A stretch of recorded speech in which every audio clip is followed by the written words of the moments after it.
Obrigado, Cauê, por esses momentos agradáveis de louvor a Deus, de reflexão. Boa noite, irmãos. Obrigado porque vocês estão aqui. Louvado seja o nome de Deus pela vossa presença. Gostaria rapidamente de ler um versículo que está em Isaías 55, versículo 6. Buscai o Senhor enquanto se pode achar, invocai-o enquanto está perto. Estamos terminando o ano, estamos terminando a nossa jornada aqui nesse planeta, né? Todos os sinais nos mostram que estamos caminhando para o fim. E este é o tempo que Deus está disponível para nós. É o tempo que Ele está perto. É o momento de invocá-lo, de buscá-lo. E nós agradecemos muito a Deus por Ele nos dar essa oportunidade, por Ele ter nos trazido até aqui. Aqui chegamos pela fé, né? Gostaria que todos se levantassem nesse momento para uma oração.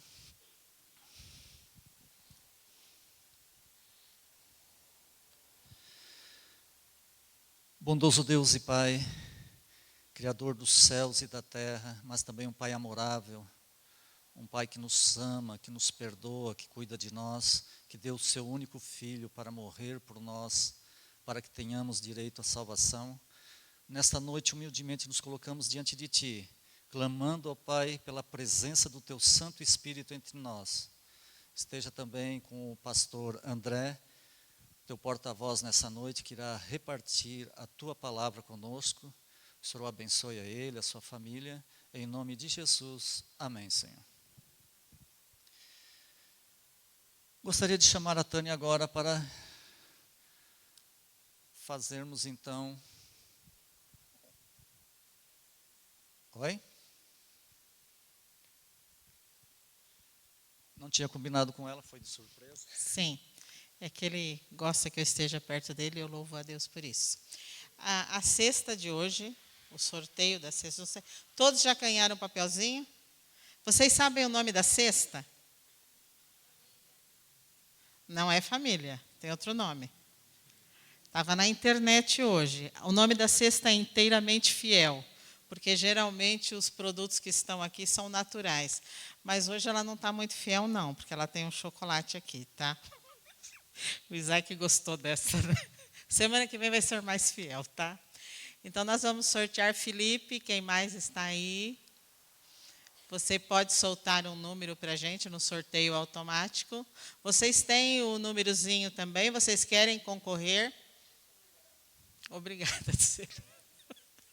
Vocês aí, têm o número já? Vocês vão ganhar ou não? Ah, então tá bom.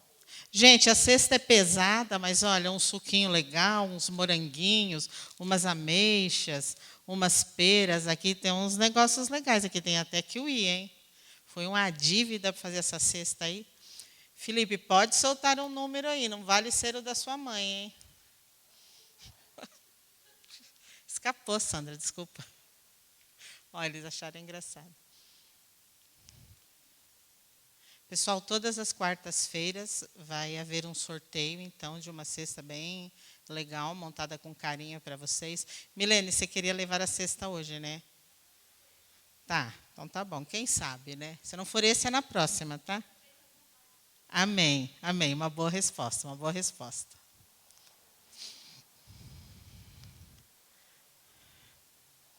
Cem números.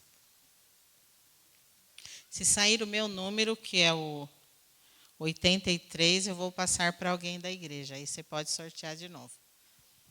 Como dizia meu avô, hoje eu estou de bom coração.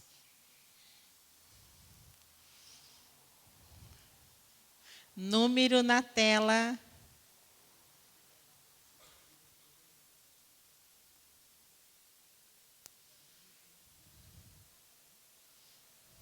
Eu ia falar para vocês Bíblias ao ar, mas não é a situação. Acho que é números ao ar, né?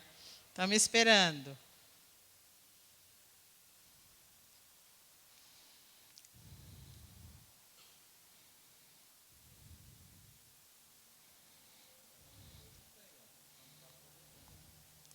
Já tá, já apareceu ali o número? Ah, tá, eu estou esperando, eu estou aqui parada, esperando. Amor, pode pegar a cesta já, vamos ver se você é forte. Então, já nem quis pegar porque ia derrubar. Aí, apareceu o número. Manda bala, meninada. 81. Chegou perto, eu ia passar para alguém. 83. Boa memória, hein, Elbio? Outro, meninas? Ah, tem? Ah, vem aqui. Ah, ele mandou o pai. É da família Magoga, é? Ah, que beleza. Oi, o número da mãe? Ah, da Cláudia. Ah, fez muito bem. Porque a cesta é pesada, realmente. Que Deus abençoe muito a família de vocês. Que alegria tê-los conosco. Alegria muito grande. Deus abençoe muito. Como que é o nome dos meninos? O pai é o Renato e o Murilo. E a Cláudia e a Larissa. Das meninas eu sei o nome. Deus abençoe muito vocês. Pessoal, quem não ganhou, fica para a próxima semana, tá? Milene. Teremos agora um momento de louvor com nosso irmão Elbio.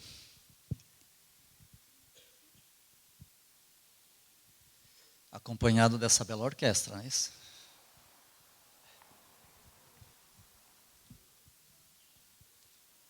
Nós vamos 3 hinos, dois deles assentados e o terceiro em pé.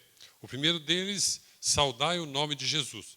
Esse hino, essa letra de Edouard Perronet, foi musicada por dois músicos, né, que estão no hinário, o 26 e o 27, né, no novo hinário. Vamos cantar o número 26, Saudai o nome de Jesus, ó anjos vos prostrai.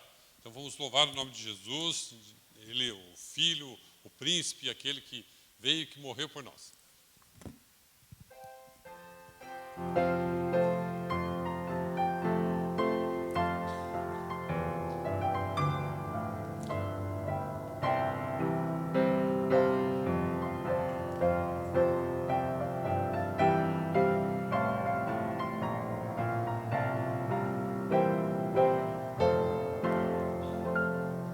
Saudai o nome de Jesus, ó anjos vos prostrai, o Filho do glorioso Deus, com glória coroai, o Filho do glorioso Deus, com glória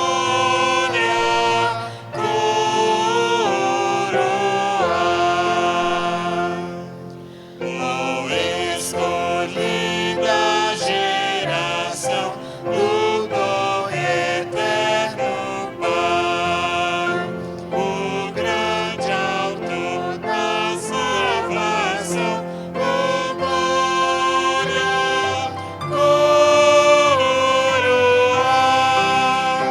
o grande autor da salvação, com glória coroai.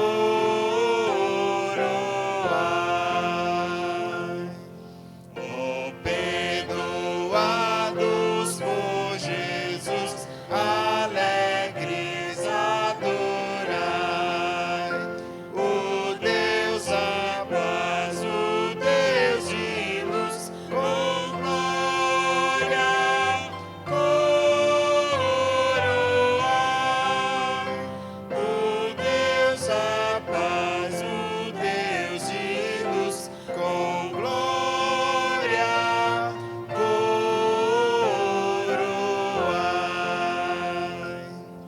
Ó povos, tribos e nações, ao Rei divino honrai, a quem quebrou os esgrilhos, com glória coroai,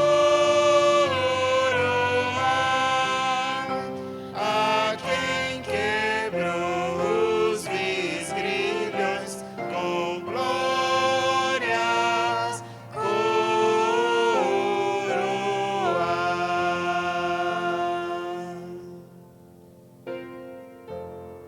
O hino número 28 diz: lindo é és meu mestre. Uma linguagem poética, uma letra anônima encontrada no inário lá num castelo na Alemanha. Diz: lindo és meu mestre, rei do céu e da terra. Ó homem Deus, Senhor Jesus, teu é o reino, tua a honra, és minha glória e minha luz. Número 28. Toda a beleza que encontramos nesse mundo não se compara à beleza do caráter e da face de Jesus.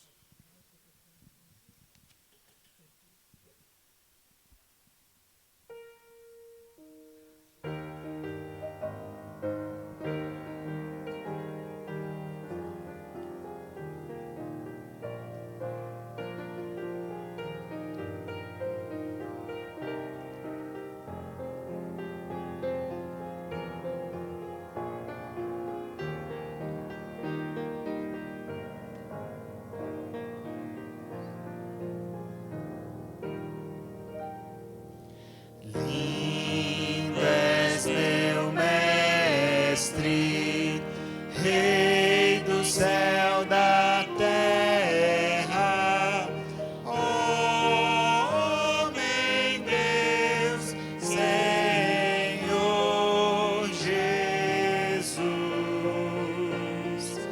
Teu é o reino, és tua honra, és minha glória e minha luz. Flores do campo, como sois tão lindas, sois esplendor de prados mil. Mais belo é Cristo, mais puro e lindo, é sempre meigo bom, gentil. Lua brilhante, sol tão resplendente, quão divinal é sua luz. Mas há brilho mais fulgurante, o brilho do Senhor Jesus.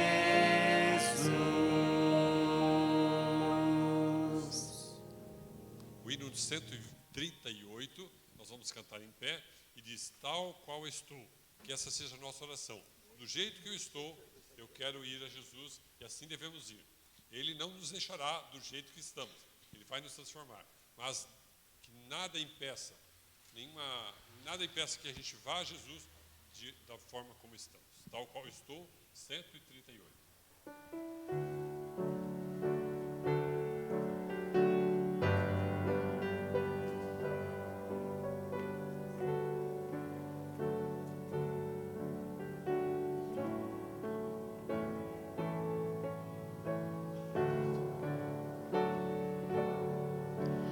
Tal qual estou, eu venho a ti, a ser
nos assentar. Irmãos, esse é o momento que temos a oportunidade de apresentar diante de Deus os nossos pedidos, as nossas gratidões. E eu pediria então um favor para o irmão Elbio, se ele pudesse levar o microfone até as pessoas que estão disponíveis para apresentar. Alguém tem um pedido? Temos já. Irmão Pedro.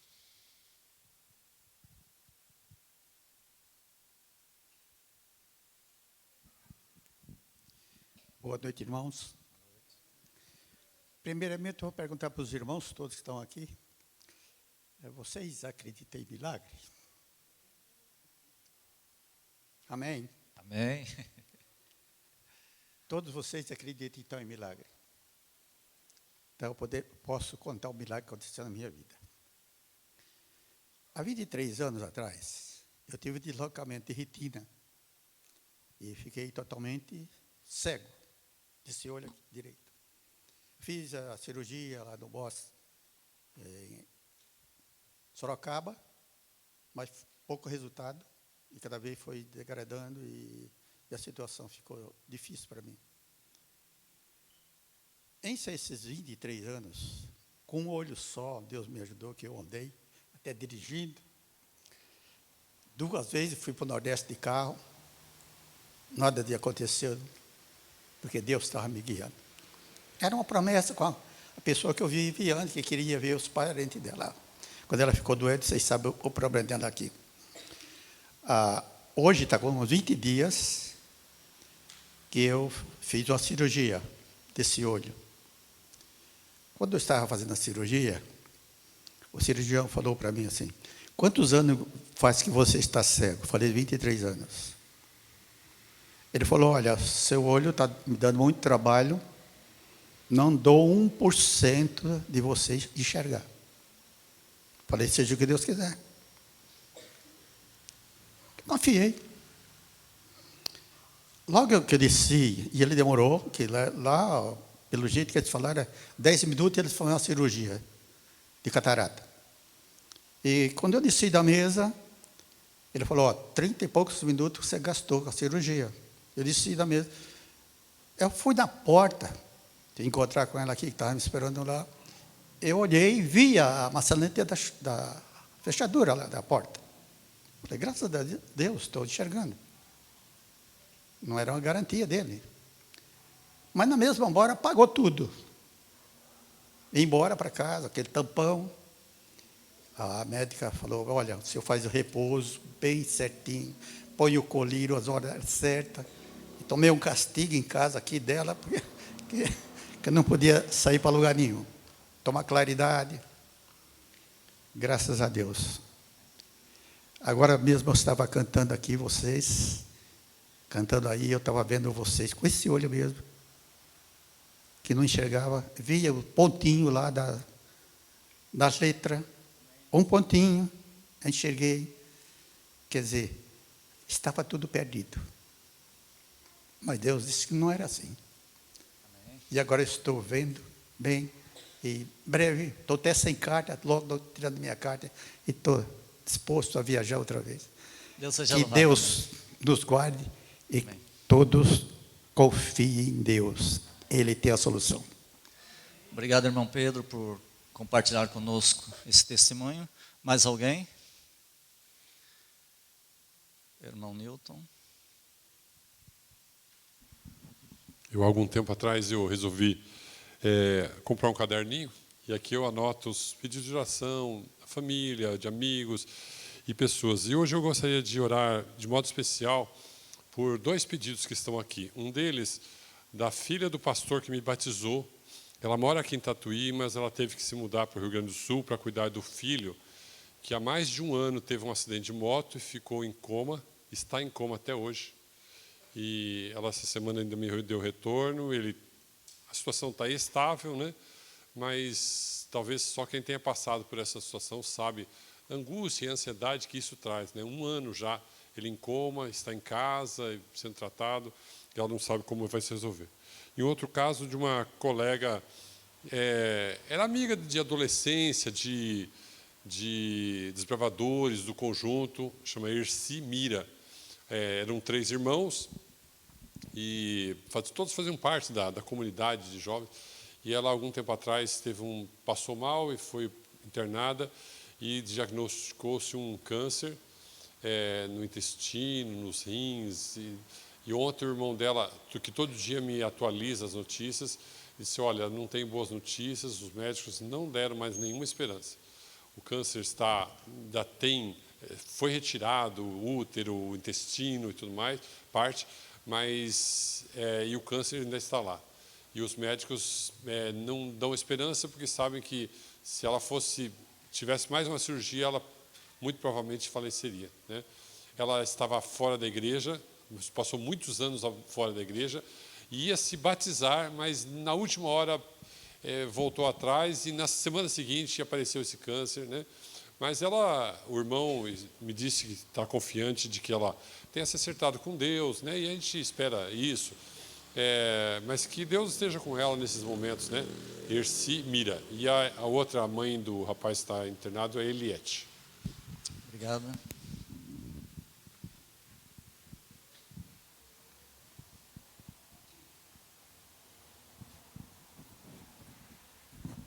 Boa noite, igreja. É mais um agradecimento, né? Primeiro a Deus e depois a oração de vocês, né? Pelo menos até abril eu estou empregado, graças a Deus.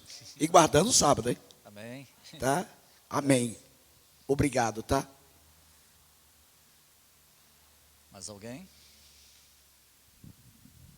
Uma vida de fé, né, Paulinho?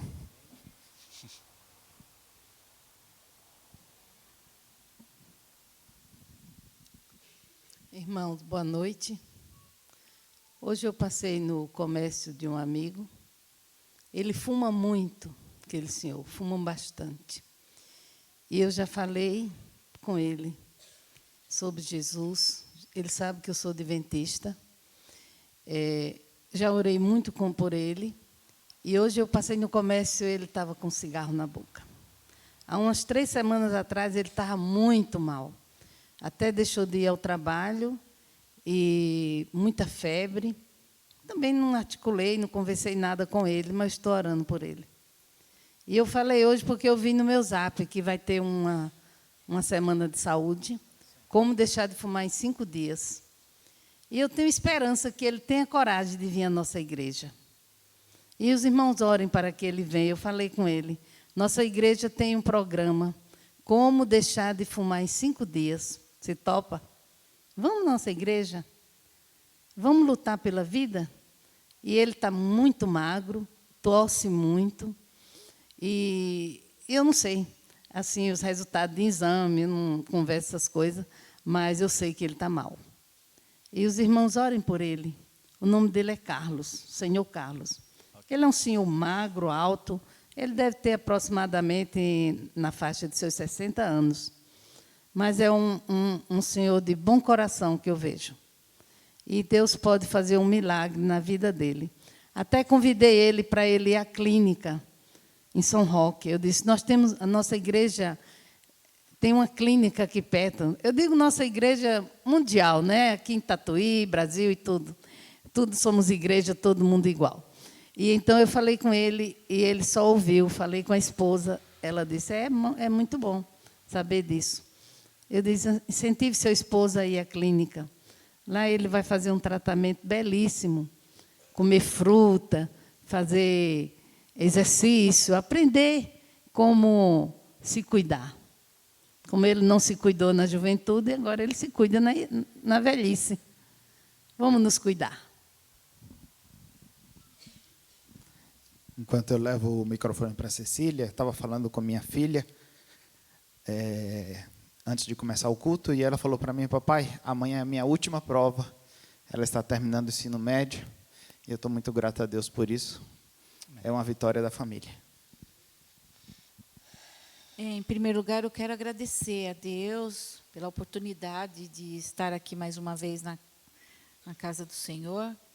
E eu gostaria que os irmãos orassem eu não vou citar porque vários pedidos, que foi colocado no grupo do Ministério de Oração Tem muitos pedidos ali, mas eu vou destacar um em especial. É uma jovem mulher que ela foi diagnosticada com leucemia. E o nome dela é Ivonete. Eu peço que os irmãos orem por ela, porque é muito aflito, né, a situação, e que vocês possam se lembrar dela em suas orações. E também todos os pedidos que são colocados aqui, que Deus conhece. Esse é o meu pedido. Obrigado, irmã Cecília, pela intervenção. A irmã Cecília lidera o Ministério da Oração, né, que tem seus encontros todos os domingos, das 6h30, eu acho que até o horário do culto, né, irmã Cecília? É isso? Quem quiser participar, tem a oportunidade. Boa noite a todos. Eu quero aqui fazer um agradecimento. A nossa querida Isis fez a cirurgia, se internou na segunda-feira à tarde, ontem passou por cirurgia, tirou o gesso, já teve alta, está em casa, está bem. Agradeço as orações que os irmãos fizeram e que Deus continue abençoando a vida daquela menina guerreira e que não haja mais necessidade de machucar ela. Apenas bênçãos de Deus. A Tânia e eu, nós temos um filho, né, que eu acho que a maior parte de vocês já conhecem, o Giancarlo, está estudando no Peru. A luta é grande, né? As universidades lá, o curso é puxado, mas Deus tem patrocinado e tem mantido, cuidado, tudo tem corrido bem, a integridade dele, o relacionamento dele lá no Peru, na universidade, tem sido maravilhoso e nós agradecemos a Deus por isso. Mais alguém? Gostaríamos de deixar agora um pouquinho stand-by esse pedido. Vamos então, nesse momento, ouvir uma mensagem musical que a Sandra apresentará. E depois, então, o pastor André fará esta oração de bênção, que inclui também esses pedidos de oração.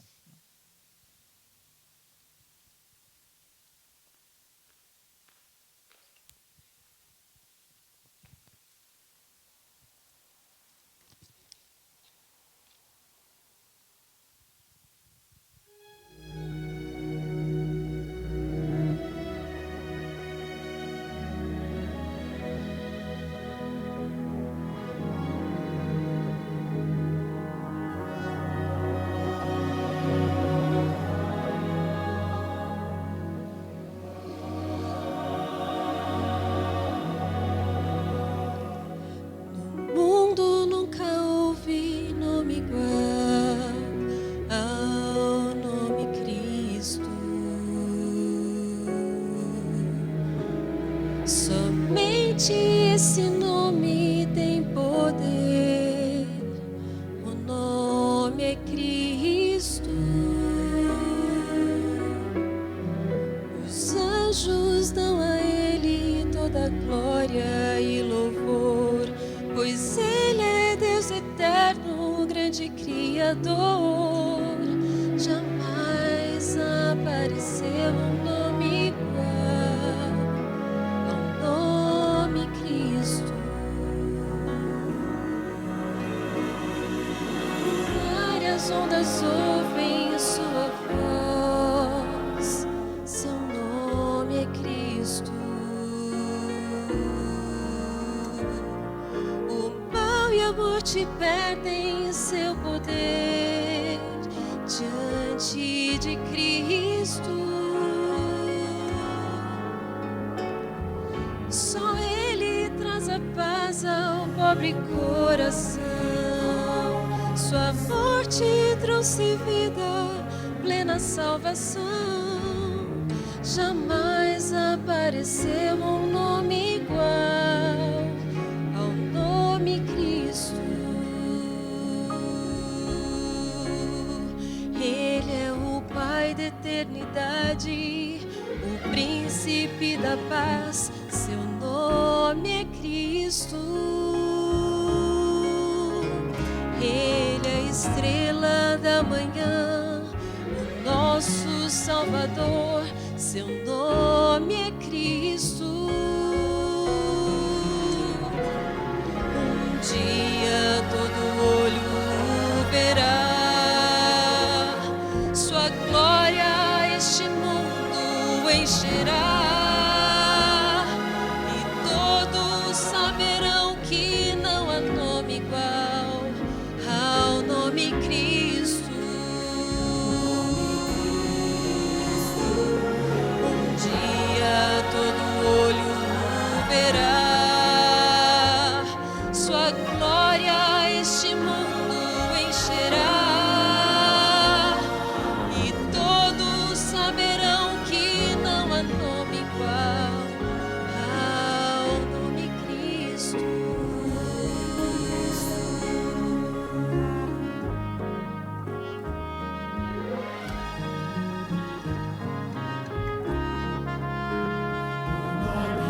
encherá,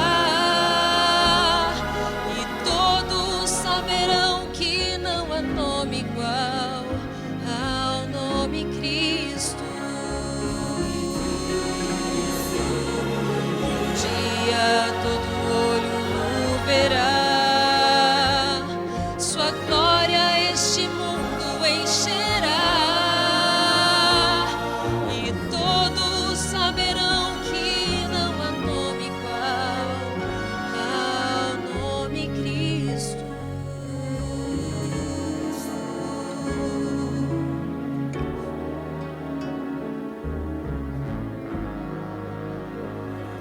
Ao nome Cristo.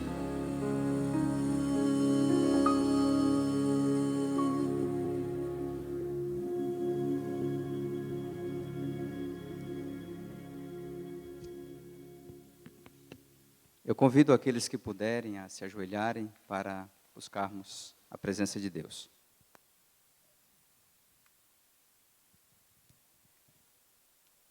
Bondoso Pai, muito obrigado porque nesta noite nós temos a oportunidade de estar aqui na Tua casa, de receber o Teu abraço, de ouvir a Tua voz, de conhecer mais o Teu plano para a nossa vida, de receber a Tua bênção e de colocar o nosso coração na Tua presença e de levar também ao Senhor o nome de pessoas, circunstâncias da nossa vida e de pessoas que nós conhecemos e desafios espirituais que nós apresentamos ao Senhor.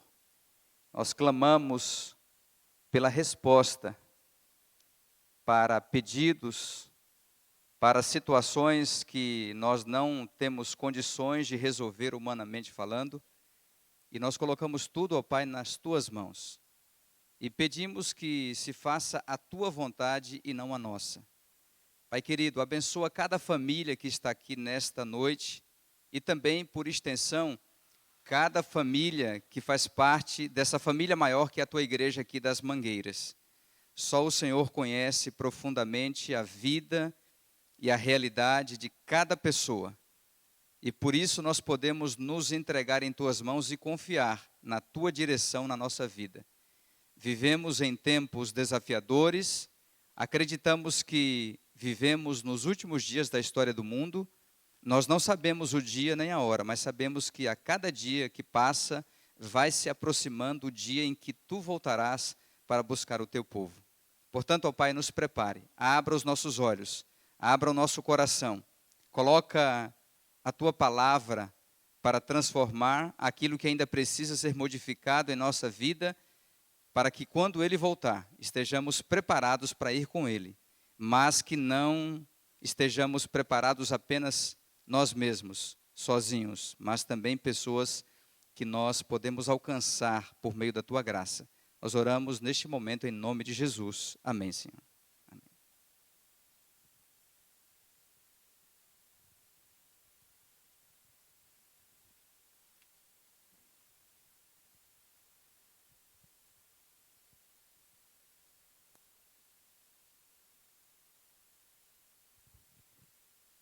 Nesta noite nós vamos estudar sobre o tema da preparação para os eventos finais, entre os quais nós temos aqui o evento que a gente chama de sacudidura e também chuva serôdia. O que é um e o que é o outro, né? Eu vou começar falando aqui sobre a chuva serôdia. Nós temos no livro de Joel, capítulo 2, eu convido você a abrir a palavra de Deus, Joel, capítulo 2, verso 23. Aqui nós temos uma referência bíblica à chuva serôdia.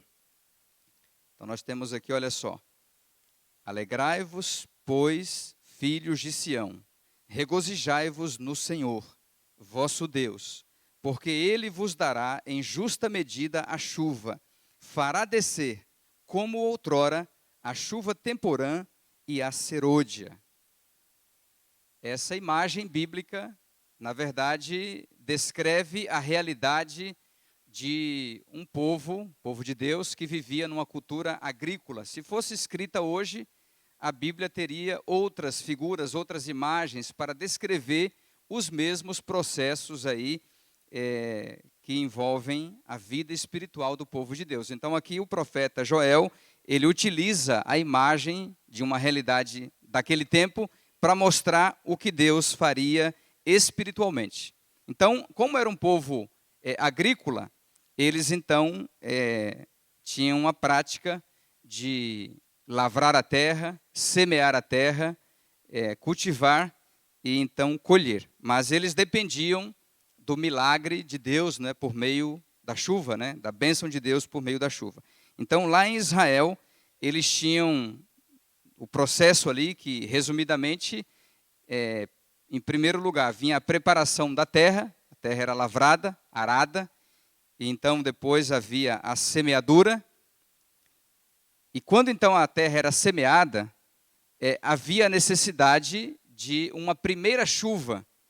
E essa primeira chuva é chamada aqui no texto bíblico de chuva temporã, que lá no caso de Israel acontecia nos meses de setembro e outubro, né, que é o outono lá.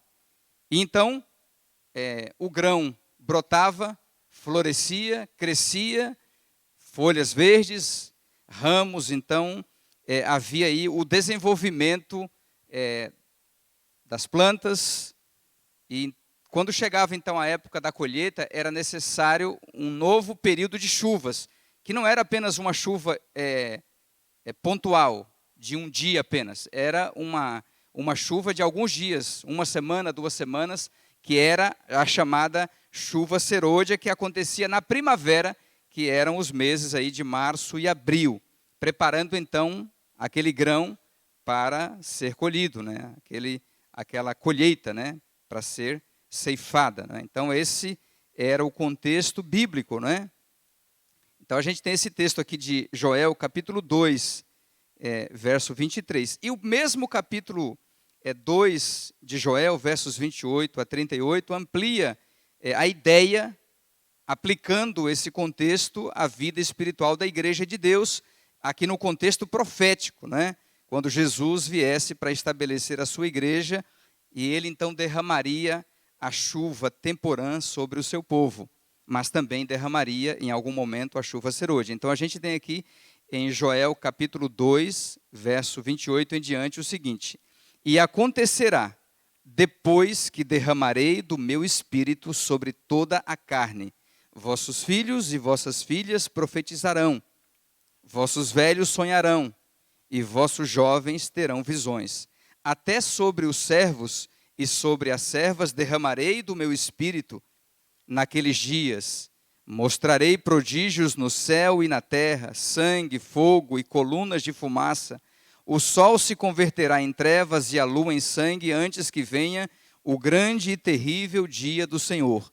E acontecerá que todo aquele que invocar o nome do Senhor será salvo, porque no Monte Sião e em Jerusalém estarão os que forem salvos, como o Senhor prometeu. E entre os sobreviventes, aqueles que o Senhor chamar. Então aqui é uma profecia de Joel, e Pedro, lá em Atos 2, quando a igreja começou, reconheceu que essa profecia se cumpriu na igreja lá a partir do dia de Pentecostes. Então a história é mais ou menos assim: Jesus veio ao mundo e ele então teve o coração do povo preparado com antecedência por João Batista. Esse foi aquele que preparou o terreno, né? Ou seja, lavrou a terra do coração do povo de Israel para receber Jesus, que veio então como o semeador. Jesus veio para semear a semente da palavra de Deus, do Evangelho, o Evangelho do Reino. E ele, durante 3 anos e meio, pregou o Evangelho. Ele espalhou a sua mensagem, colocou aquela semente no coração da sua igreja. Foi um processo. E então, depois ele morreu, ressuscitou e voltou para o céu. Então, deixou a promessa de que ele enviaria o Consolador, o Espírito Santo, a chuva temporã, para que aquela semente que ele mesmo havia semeado, agora frutificasse e se expandisse por meio de um movimento que se tornaria mundial, né? A Igreja Mundial. Então, isso se cumpriu em Jesus e também por meio da sua igreja.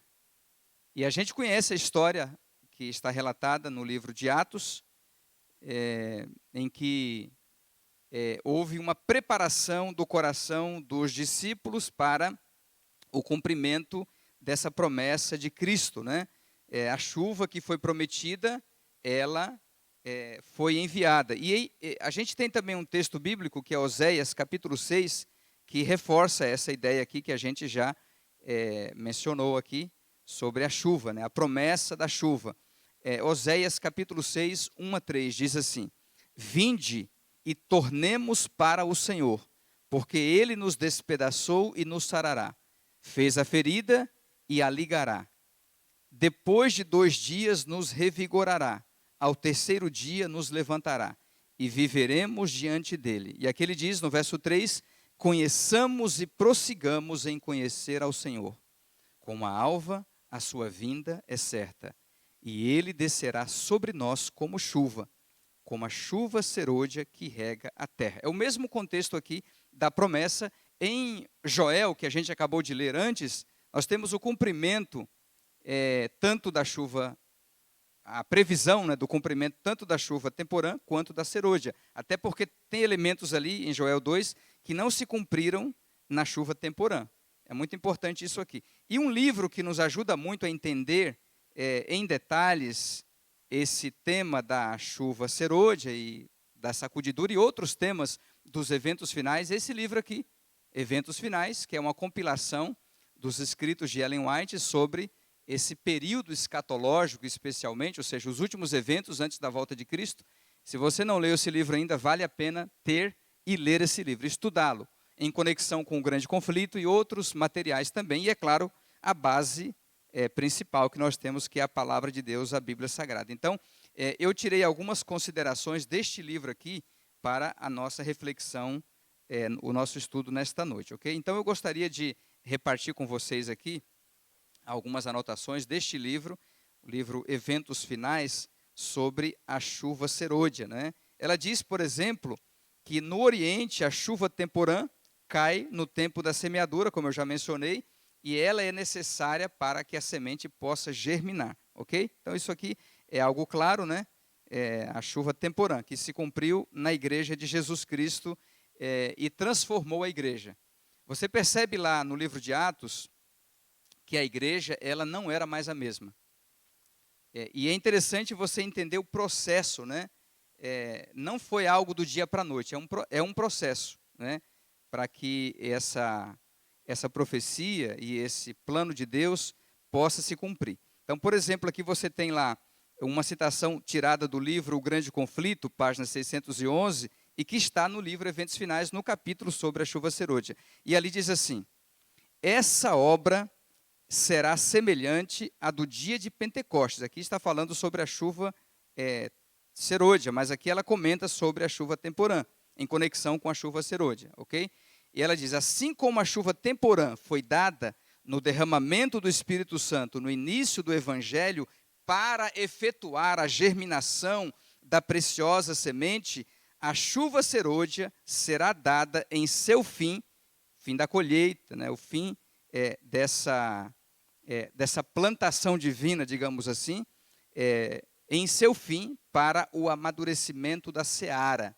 Ou seja, antes que Cristo volte para colher, para o seu reino, o fruto maduro, né, o cereal maduro para a salvação, e ao mesmo tempo faça a colheita, né, das uvas que representam os perdidos para a condenação. Antes que isso aconteça, haverá essa chuva que vai provocar a decisão em que as pessoas vão definir de que lado estarão, qual será a sua decisão. E interessante, então, como é que foi o processo dessa chuva temporã? Primeiro ponto, eu anotei aqui alguns pontos. O primeiro ponto aqui, são 4 pontos aqui em destaque. O seguinte, os discípulos, ao longo daqueles 3 anos e meio ao lado de Jesus, eles seguiram Cristo.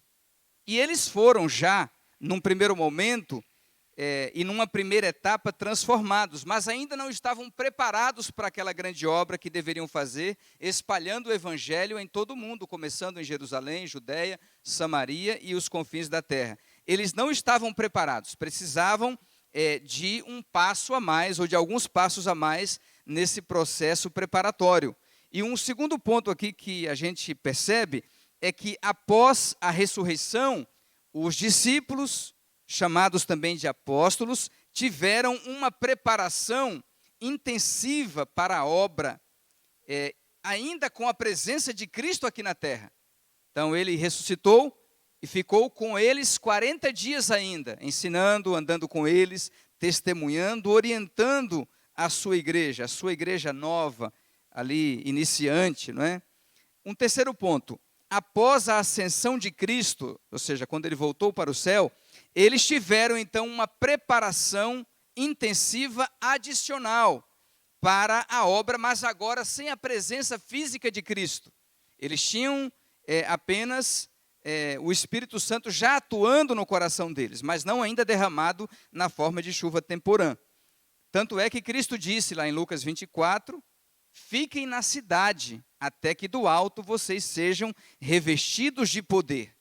Então eles dedicaram aqueles 10 dias após a ressurreição de Cristo para a oração, para a consagração, para buscar o poder do Espírito Santo. E nesse período, então, eles foram transformados ainda mais, com mais profundidade. Porque foi nesse período que eles abriram mão dos seus pecados, das suas desinteligências, das suas divergências, da desunião, da divisão, do egoísmo, do orgulho, e eles foram colocando de lado. E diz a Bíblia em Lucas 24 que eles estavam todos os dias lá no templo, louvando e adorando a Deus, buscando a presença de Deus e pedindo pelo cumprimento da promessa com intensidade, clamando a Deus, derramando a alma na presença do Senhor. E eles fizeram isso durante 10 dias. O foco da igreja de Cristo naqueles 10 dias, entre a ascensão de Cristo e o dia de Pentecostes, foi buscar a presença de Deus, purificar o coração do pecado, da impureza, da maldade, buscar realmente a presença de Deus. E Deus ouviu a oração deles. E aí, o quarto ponto, destacado aqui nessa sequência, chegou o dia de Pentecostes. E aí eles receberam a chuva temporã, e a partir do recebimento dessa chuva do Espírito Santo, ocorreram maravilhas. Eles foram modificados de uma forma que nunca tinham experimentado na sua vida com Deus. Eles tiveram coragem, uma coragem que eles não tinham tido antes. Você se lembra que quando Jesus foi preso no Getsêmani, todo mundo fugiu, né? Judas já o tinha traído, mas os outros todos fugiram. É verdade que pelo menos uns 2 ficaram ali rodeando, né, no pátio onde ele estava sendo julgado, ali no local onde ele estava sendo julgado, mas todos ficaram com medo.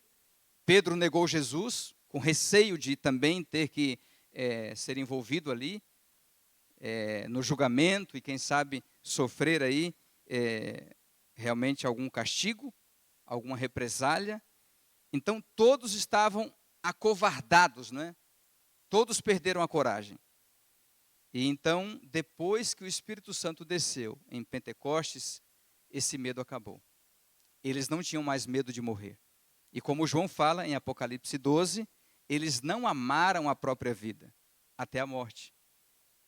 E eles venceram pelo sangue do Cordeiro e pela palavra do testemunho que deram.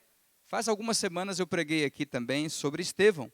Estevão era um desses aí, cheios do Espírito Santo. Estevão recebeu a mesma promessa pentecostal, ou seja, do Pentecostes, e então não tinha medo de dedicar a vida a Jesus e de correr riscos em nome de Jesus.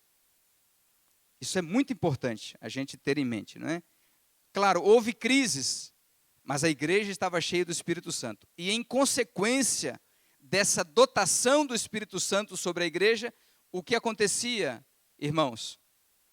O que acontecia? Por causa da plenitude do Espírito Santo. Milagres aconteciam, pessoas eram curadas, milhares se convertiam. Lembra dos milagres ali, de conversões? 3.000, 5.000, a igreja crescia.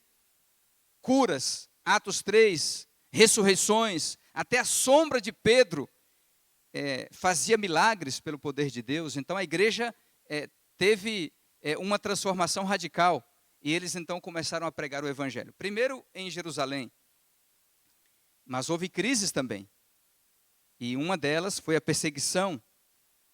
Houve também casos de infidelidade, e Deus começou a trabalhar com essa igreja, resolvendo esses problemas, mas o Espírito Santo fez com que a obra se espalhasse, primeiro a partir ali de Filipe, indo para Samaria, e depois Saulo espalhando, e outros também levando o evangelho a outros lugares, não é? Então a chuva serôdia vai fazer uma obra semelhante à obra realizada pela chuva temporã. Ou seja, a igreja que já estará num processo de amadurecimento, de busca do Espírito Santo, vai receber um poder ainda maior do que foi a chuva temporã, para fazer uma obra maior do que foi feita no tempo do Pentecostes. Então, ela vai produzir, essa chuva serôdia, o alto clamor.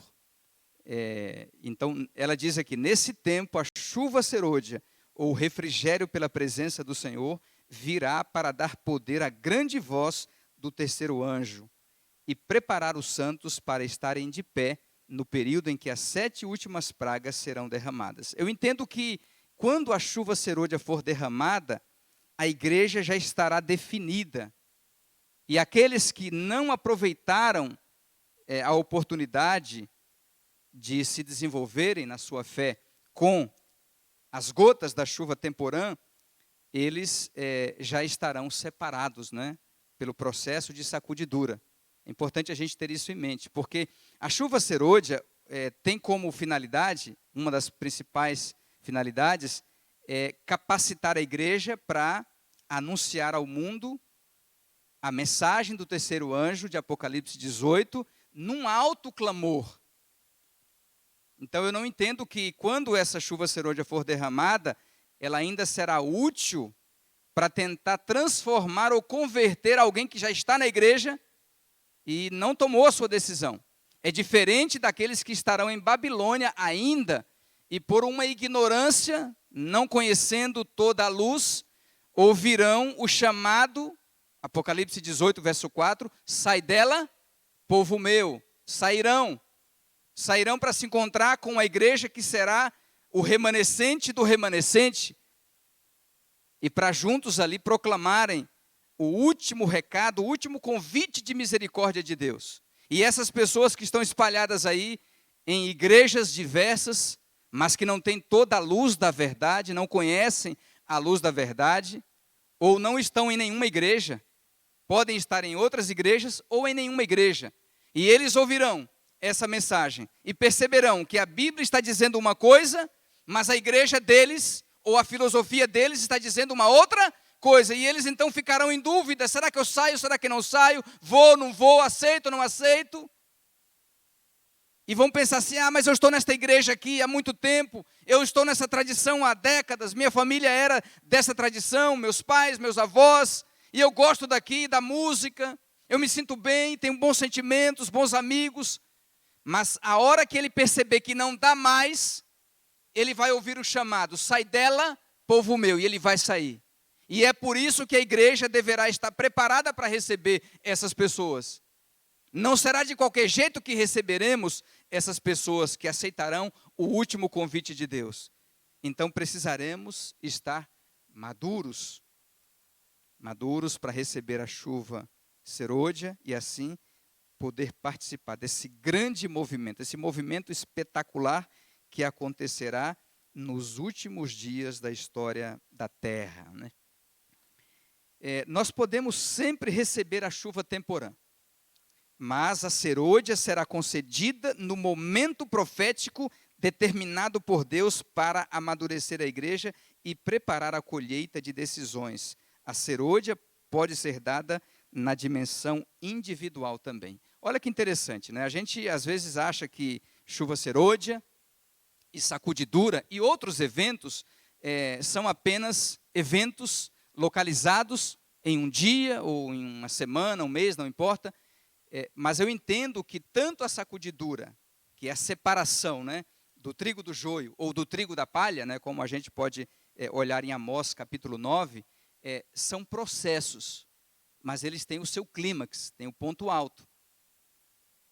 Ou seja, assim como ao longo do tempo ocorre uma chuva temporã, e no nível individual ocorre uma chuva serôdia, porque quando você está amadurecendo, chega um ponto em que o Espírito Santo vem. Você pense nas pessoas que viveram em séculos anteriores. Eles receberam também uma chuva serôdia no nível individual. Agora, no contexto escatológico, aí você tem a chuva serôdia final, que é o clímax desse processo de amadurecimento da humanidade, do planeta, da história, para então serem ceifados por Jesus Cristo. Então, ao longo da história, você tem a chuva temporã. Mas Ellen White, quando você lê o livro Eventos Finais, ela sugere que na vida individual você recebe também uma porção especial do Espírito Santo, que é a chuva serôdia. As pessoas que morreram antes de nós, né, ou seja, no passado, eles tiveram essas experiências de uma porção especial do Espírito Santo. E então morreram preparados e fizeram no seu tempo a sua obra, a sua parte, cumpriram a missão. Mas haverá um momento escatológico que vai ser o ponto alto em que Deus mandará a chuva serôdia, e esse momento escatológico será por volta do tempo em que for lançado o decreto bíblico do sinal da besta. Nós chamamos isso, pela interpretação adventista, de decreto dominical, mas é o decreto do sinal da besta, o decreto da marca da besta. Nessa época virá a chuva serôdia, para que a igreja levante no mundo o alto clamor. E é nessa mesma época que vai ser encerrado, provavelmente, esse processo da sacudidura, de separação, né, do joio e do trigo na igreja de Deus, da palha em relação ao cereal. Então, a gente precisa se preparar para esse tempo. E como é que a gente se prepara? Se prepara a cada dia. Tem pessoas que pensam assim, olha, eu vou esperar lá no futuro, quando a chuva vai ser derramada. Hoje eu não vou me preocupar. Vou viver a minha vida do meu jeito, de qualquer jeito. E então, quando chegar o tempo da chuva serôdia, eu vou pedir a Deus que mande para mim. Lê do engano, ilusão pura. As pessoas que querem receber a grande chuva do Espírito Santo não podem agora, neste momento, ficar usando aí, eu vou usar aqui uma metáfora, né, um guarda-chuva, né, para não receber a chuva temporã. Quem anda de guarda-chuva, espiritualmente falando, não está se preparando, né? Ou seja, você tem que tirar, nesse aspecto, o guarda-chuva e deixar a chuva temporã te molhar. Encher o seu coração, encharcar a sua alma, e aí ela vai transformar a sua vida. E as pessoas fogem da chuva do Espírito Santo exatamente porque sabem que o Espírito Santo, quando entra na vida, vai mudar a vida, vai tirar a pessoa da comodidade, da zona de conforto, vai transformar a experiência dela. E as pessoas não querem mudar. Elas não querem mudança muitas vezes, porque a vida está cômoda e parece que é agradável viver, mesmo não recebendo uma promessa tão maravilhosa que Deus deixou para nós. Então as pessoas se acostumam a viver uma vida pobre espiritualmente, né? Sem experimentar tudo que Deus tem para nos dar. Qual que é o segredo, a condição para que você receba essa chuva do Espírito Santo em plenitude? Tem uma citação aqui do próprio livro Eventos Finais que diz assim, você deve manter o jarro limpo e virado para cima. Olha que ideia interessante, que informação preciosa. Ela diz, não precisamos nos preocupar com a chuva serôdia. Tudo quanto temos que fazer é manter o jarro, ou seja, o nosso coração, né? O jarro aqui é a alma, ser um vaso, né, limpo e com o lado certo para cima, ou seja, um vaso vazio, né, do pecado, do egoísmo, para que Deus possa encher com o seu amor, com a sua graça, com a sua bondade e estar preparados para receber a chuva celestial, orando continuamente. Qual é a oração que a gente deve fazer? Senhor, que a chuva serôdia caia em meu jarro.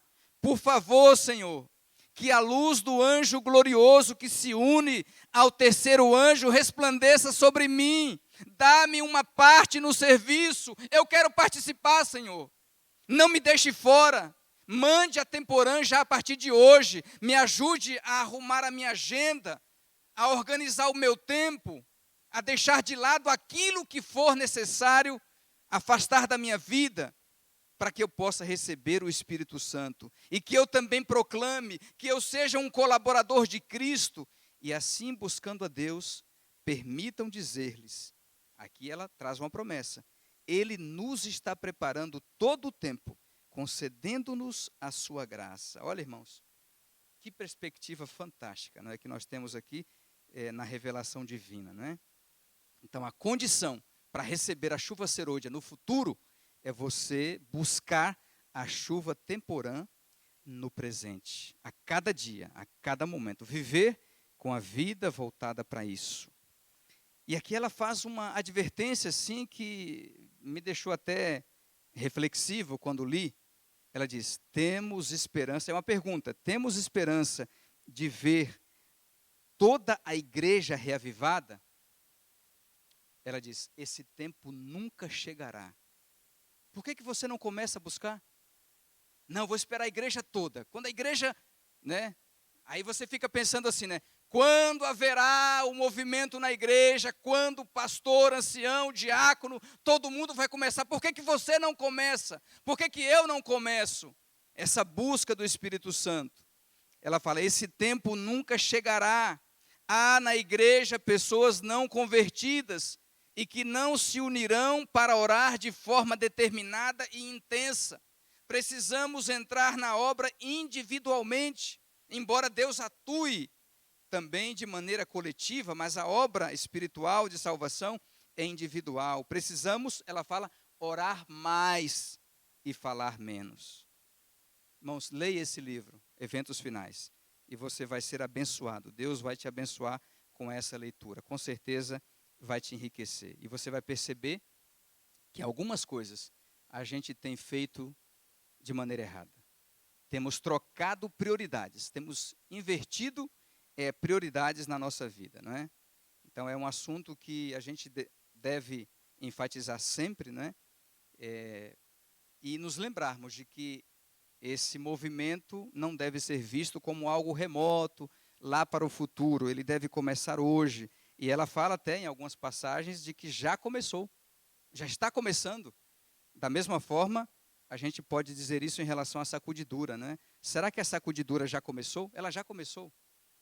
Só que ela não terminou. Ela vai terminar por volta do tempo do decreto dominical. Mas ela já começou. Será que a pandemia de Covid não foi uma sacudidura? O que você acha? Será que não foi? Será que famílias não estão sendo sacudidas a partir já desse evento triste que nós experimentamos aí, com a pandemia da Covid? Que acabou, quem sabe, esfriando a fé de algumas pessoas, trazendo ao coração delas indiferença. Ela diz aqui no livro Eventos Finais, na seção sobre a sacudidura, uma coisa muito séria e que vale a pena a gente parar para pensar. Ela fala assim: ser membro de igreja não é garantia de salvação. É uma solene declaração que faço à igreja, que nenhum entre 20 dos nomes que estão registrados nos livros da igreja está preparado para finalizar a sua história terrestre e estaria tão verdadeiramente sem Deus e sem esperança no mundo como o pecador comum. Será que você e eu estamos preparados para finalizar a nossa história terrestre? Não importa se estaremos de pé no momento da volta de Jesus ou não. Ou seja, é sábio viver numa incerteza, não sabendo se estamos preparados para finalizar a nossa história terrestre, caso ela precisasse ser encerrada hoje. E olha que coisa interessante aqui, eu faço até uma pergunta. Por que muitos membros da igreja, e isso pode incluir a nossa igreja, por que muitos membros da igreja serão castigados com as 7 pragas do Apocalipse? Isso é sério, hein? É algo até terrível, a gente até não gosta de falar isso aqui, mas está escrito. Por que muitos membros da igreja serão castigados com as 7 pragas? Ela fala, os que tiverem oportunidades para ouvir e aceitar a verdade e se uniram à igreja adventista, considerando-se o povo de Deus que guarda os mandamentos, mas não possuem mais vitalidade e consagração a Deus do que as igrejas nominais, serão certamente atingidos pelas pragas de Deus, assim como as igrejas que se opõem à sua lei. Deixa eu explicar isso aqui para você. Qual foi o problema das igrejas nominais na época de Ellen White, na época em que a igreja adventista começou? O problema delas está aqui no texto: falta de vitalidade e de consagração a Deus. Quais eram essas igrejas que ela chama aqui de igrejas nominais? As igrejas que participaram do movimento adventista milerita, mas que depois abandonaram a esperança da volta de Cristo por causa da vergonha que sofreram e por outros motivos, pela falta de perseverança, e acabaram então rejeitando as verdades concedidas ao povo remanescente, depois que essa data passou. Então, no fim das contas, o maior problema dessas igrejas nominais foi deixar de lado a esperança que um dia fez parte da sua vida. Será que nós hoje, irmãos, vivemos de maneira semelhante aos que se opõem à lei de Deus, como ela menciona aqui? Embora em nosso discurso preguemos a favor da lei de Deus, qual seria a razão para essa incoerência, né? Sabe, ela fala aqui que algumas pessoas serão enganadas, e quando forem enganadas dentro da igreja, elas se tornarão também enganadoras. Que coisa séria! Quais são as causas da sacudidura? Pelo menos 7 aqui, rapidamente. Primeira, resistência ao testemunho de Jesus à igreja de Laodiceia. Lembra do sermão de quarta-feira passada? Se você não ouviu, ouça, está na internet. Pastor Glauber, ele explicou aqui muito bem, falou de maneira muito apropriada sobre esse desafio que é termos a consciência de quem nós somos e perdermos a ilusão de achar que somos o que não somos. E aí nos humilharmos diante de Deus, reconhecendo que achamos que somos ricos, mas na verdade somos pobres. Temos uma aparência de riqueza, de poder, de grandeza, mas no fundo, precisamos clamar a Jesus e dizer: Senhor, eu sou pobre, cego, miserável, nu, eu preciso do colírio, eu preciso do ouro, eu preciso das tuas vestes de justiça para me cobrir, porque eu estou descoberto. Então, a resistência ao testemunho à Laodiceia será um ponto crucial na sacudidura. Ou seja, a partir de hoje, e especialmente nos últimos dias, quando essa mensagem for pregada claramente e corajosamente, algumas pessoas não aceitarão. Pelo orgulho. Não, eu estou muito bem, obrigado. Não venha com essa mensagem dizer que eu sou pobre, cego, miserável, nu. Não, não vão aceitar e deixarão a igreja de Deus. Outra razão, rejeição da verdade presente, rejeição do dom profético que Deus deu à sua igreja. A terceira causa, mornidão espiritual, indiferença. Quarta causa, conhecimento superficial da Bíblia. Como é que está o seu estudo da palavra de Deus? Você tem buscado estudar, conhecer de verdade a palavra de Deus, estudar a Bíblia de maneira habitual, profunda, intensa, gastando realmente tempo com isso? Outra coisa, quinta causa, ignorância quanto ao poder de Satanás e aos seus enganos. E sexta causa, falsas doutrinas, que vão levar muita gente, e já estão levando muitas pessoas, né? E a sétima causa, provações e perseguições. Então a gente precisa, irmãos, abrir os olhos para essas advertências amorosas de Deus para nós. Mas haverá um peneiramento. Lá naquele tempo, quando a colheita era feita, vinha joio com trigo, vinha palha com trigo, e eles usavam a peneira, né, para sacudir os cereais. E a palha voava e ficava na peneira o grão. Quer dizer que na igreja de Deus vai ficar o grão, aqueles que são verdadeiros. E o ouro vai ser purificado, mesmo com sofrimento. Quais são os exercícios que você precisa praticar hoje para prepará-lo e preparar outras pessoas por seu intermédio para receber o sinal do inimigo, que é a marca da besta. Primeira coisa, ceder às exigências do mundo. Segunda, sujeitar-se a costumes mundanos. Por que muitos acabarão aceitando a marca? Porque vai ser mais cômodo, né, diante de ameaças e de escárnio. Imagine, quando o decreto for lançado, conforme a gente vê em Apocalipse 13, não poder comprar nem vender, você ser rotulado como sendo alguém que está atrapalhando a humanidade pela sua fé, e você sabendo que faz parte de uma minoria, vai ter coragem de ficar ao lado de Jesus? Não vai ser fácil. Então é por isso que precisa haver uma preparação a partir de agora. O ouro vai ser provado no fogo. O ouro não gosta do fogo, mas caso o fogo venha, ele está preparado. Não importa a temperatura, ele vai continuar sendo o ouro. A questão não é a intensidade da prova, mas a nossa capacidade para resisti-la, pela qualidade do nosso caráter. Que Deus nos ajude a entender, né? E aqui, só para encerrar, efeitos do testemunho de Apocalipse 13, ou seja, os conselhos de Jesus, que é a testemunha fiel.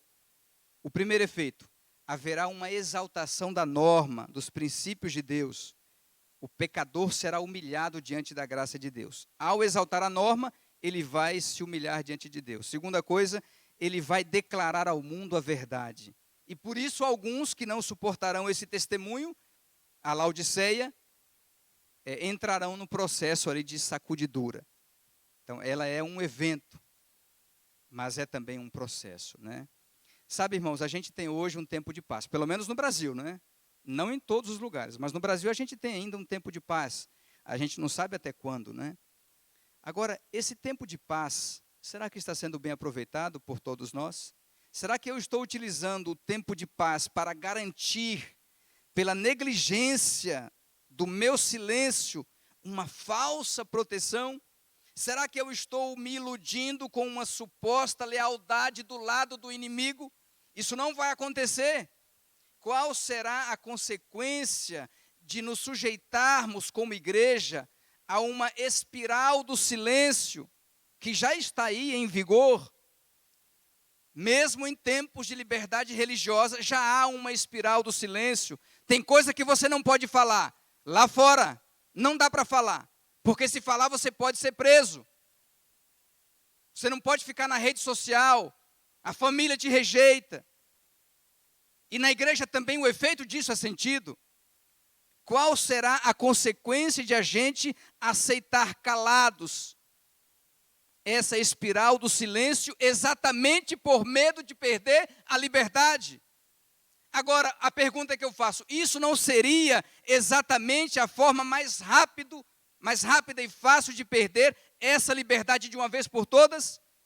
Pela assimilação do politicamente correto, mas biblicamente errado? Pense nisso. Nós não devemos ser fanáticos, nem formalistas. Não devemos ser loucos a ponto de perder o equilíbrio, a postura que Cristo teve de alcançar o pecador com amor.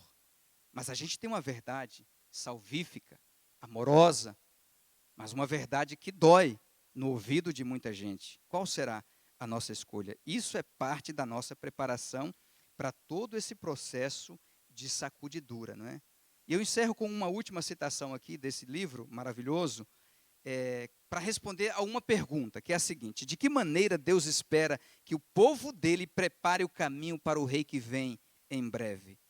E será que a gente está retardando esse evento? E aqui vem, então, a pergunta, né? Ou melhor, a citação, né? O Senhor pede a renovação do claro testemunho apresentado em anos passados. Ele pede uma reforma da vida espiritual. As energias espirituais do seu povo têm por muito tempo estado entorpecidas, mas deve haver um ressurgimento da morte aparente. Pela oração e confissão do pecado, precisamos preparar o caminho do Rei. A gente tem muito mais para aprender ao ler com calma esse material e entender o que Deus espera de nós, o que precisamos fazer. Não vai ser fácil, vai ser muito difícil. Mas Jesus está do nosso lado. Ellen White fala que nós não temos que recear quanto ao futuro. Nada temos que recear, a menos que nos esqueçamos o amor de Deus, o que Ele já fez por nós e a maneira como nos conduziu até aqui. E Ele vai nos conduzir, vai nos proteger, vai nos abençoar, mas quer nos usar. E para isso a gente precisa ter coragem, ter decisão e determinação. Oração, estudo da Bíblia, humilhação pessoal. E assim a gente vai se preparar para esse grande evento. Que Deus te abençoe, que Deus te ilumine e que Ele te dê essa vitória de se preparar da melhor maneira para ser vitorioso nesses eventos proféticos que estão diante de nós. Que Deus te abençoe.